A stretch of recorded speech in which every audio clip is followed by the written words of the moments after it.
it's mentioned that there was a man that he wanted to meet a companion of the Prophet sallallahu alaihi wasallam. Why? Because he wanted to know if the Prophet sallallahu alaihi wasallam has mentioned anything about the Khawarij.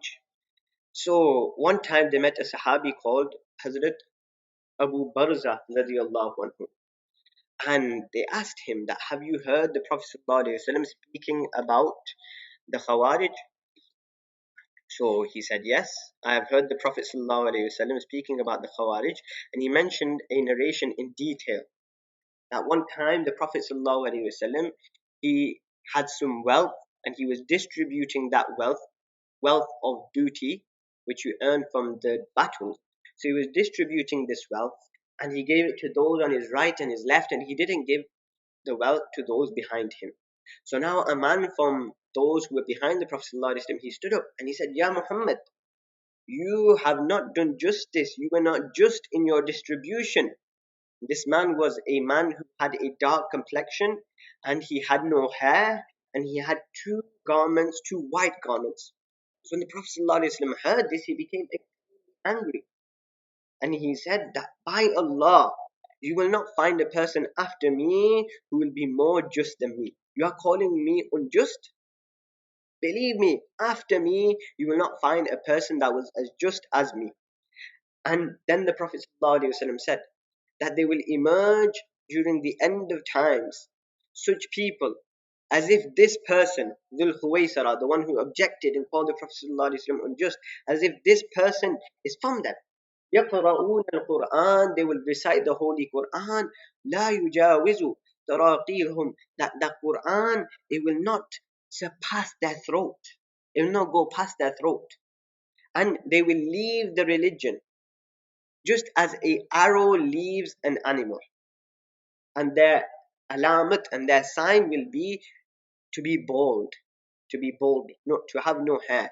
And they will continue to emerge until the last of them emerges with Masihud Dajjal, with Dajjal. So when you see them, know that they are from the worst of creations.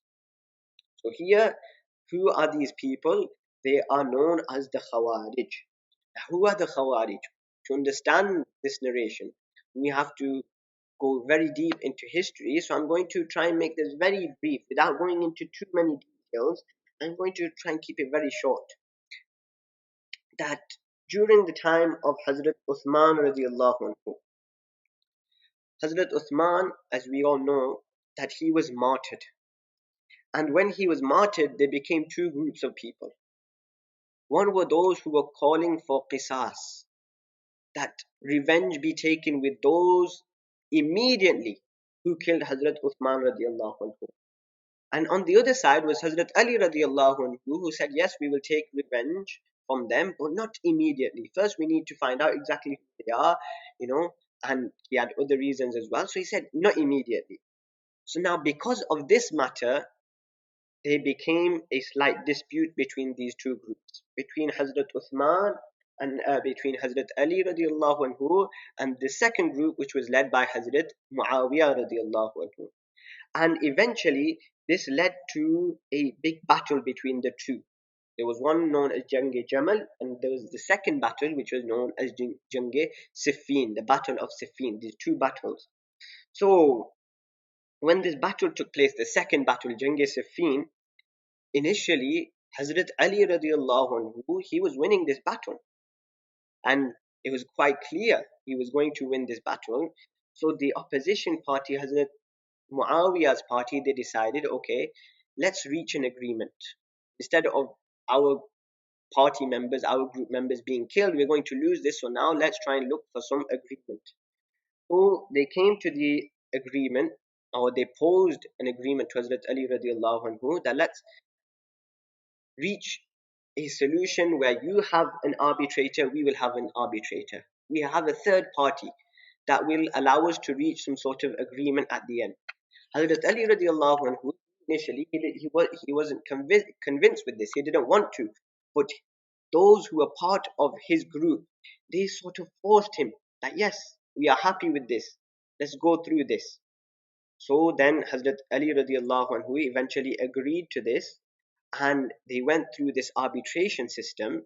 However, at the end, those people who forced Hazrat Ali radiallahu anhu, those people who at the end of it, they were unhappy with it. And they said, no, we don't like this. And they started quoting the Quran. What did they start saying? They started saying, Inil hukmu illa lillah. That only Allah subhanahu wa ta'ala has the right to judge. How is it that we are appointing a third party to judge between us? Inil hukmu illa lillah. Only Allah subhanahu wa ta'ala can judge. So they became completely displeased with this decision, even though it was their saying by which Hazrat Ali was persuaded.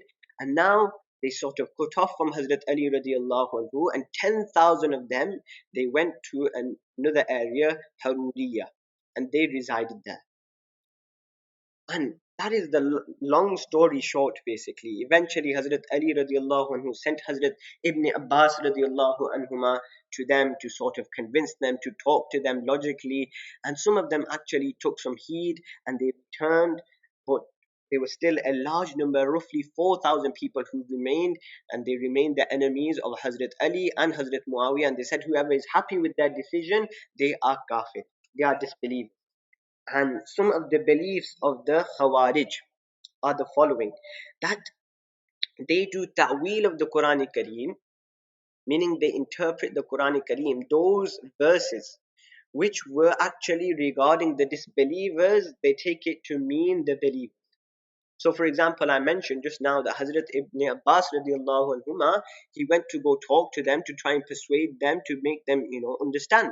So when he went there, some of the people said, don't listen to Ibn Abbas. Why? Because the Quran says regarding him and his nation, Umun Khasimun, that they are such a nation who like to fight, who like to argue. So don't get into an argument with him. Even though this verse was in fact referring to the disbelievers of the Quraysh. It wasn't referring to the Muslims. But what did they do? They started taking these verses that were revealed regarding the disbelievers, and they started saying this is about the believers. So number one, that is one of their beliefs, is that they change and understand the Quran in a different way. Number two, whoever does a major sin, then that person is a kafir. And if he dies in that state, he's going to go into Jahannam. So if you do a major sin according to them, if you missed your namaz, you become a kafir. You started drinking alcohol, you committed zina, you are a kafir. That was their belief. Any major sin you do, you are out of the folds of Islam. Number three, whoever is happy with the decision of Hazrat Ali radiallahu anhu, they are all disbelievers. Number four, whoever doesn't agree with our beliefs, that person is a kafir. And we are allowed to kill them, and we are allowed to take their wealth as well. Number six and number seven, they don't really, we'll leave it up to there.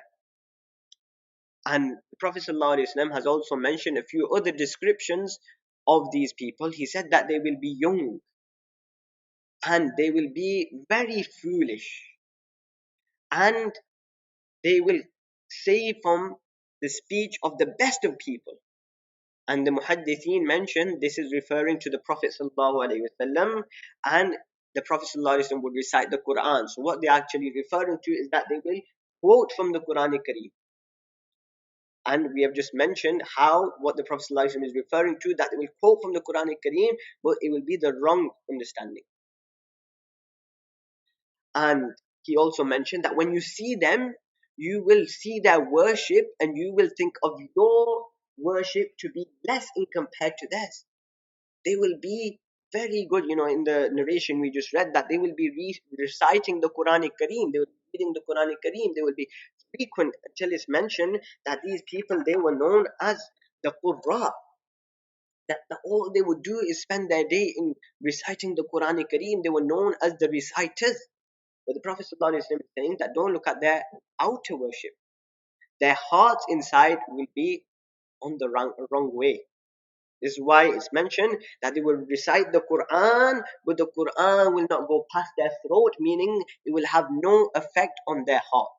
And this is why it says that they will leave Islam, just as how an arrow leaves an animal. When you fire an animal, you are trying to capture an animal and kill an animal, and you fight an arrow towards it, then the way that that arrow pierces the animal and it penetrates the animal and straight away it comes in and out and it doesn't cling onto anything, that is the way that they will exit the religion.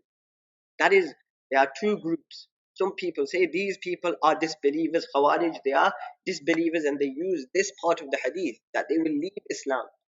But the majority of the scholars say no, this is referring to that they will leave the obedience of the ruler of the time, just like this.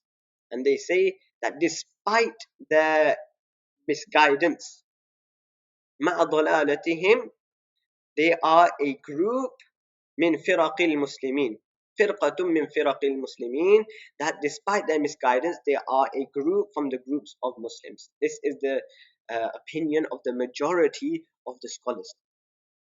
But so even when Ibn Abbas radiallahu anhuma, when he went to try and go reconcile between them, and he went, he said that when I reached there, outside their camp, I heard a buzzing sound, meaning I could just hear them reciting the Quran.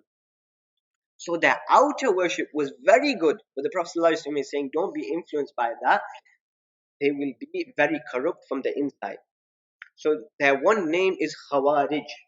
And Khawarij comes from the word kharaja. Bismillahi walajna wa bismillahi kharajna. Kharajna means to leave. So they are named Khawarij because they left the obedience of the leader who is necessary to follow. They left the obedience of Hazrat Ali radiallahu anhu. Mahdiqa. They are also named Mahdiqa. We said here that they will leave the religion. Yamruquna min al-Islam. They will leave Islam. So Mariqa means the ones who left, and it has the same meaning of Khawarij. They also have the name Haruriya, because I mentioned that once they disagreed with Hazrat Ali radiallahu anhu, 10,000 of them, they left to an area called Haruriya, and that is where they stayed. And number 4, they are also known as Ahli Naharwan, the people of Naharwan, and the reason they are known as this is because the battle after between Hazrat Ali radiallahu anhu and these people, it took place in an area called Naharwan. Hazrat Ali radiallahu anhu fought them, and this is where he defeated them. And in the narration, it's actually not mentioned here. In another narration, I think in Ibn Majah Sharif, it's mentioned that there will always remain a fragment of these people. So even when Hazrat Ali radiallahu anhu defeated these people, only 9 of them survived. Only 9. But generation after generation, these people are still going to survive until the end of times. There will be these people with the same or similar ideologies, and at the end of time, when Dajjal emerges, they will be from the followers of Dajjal.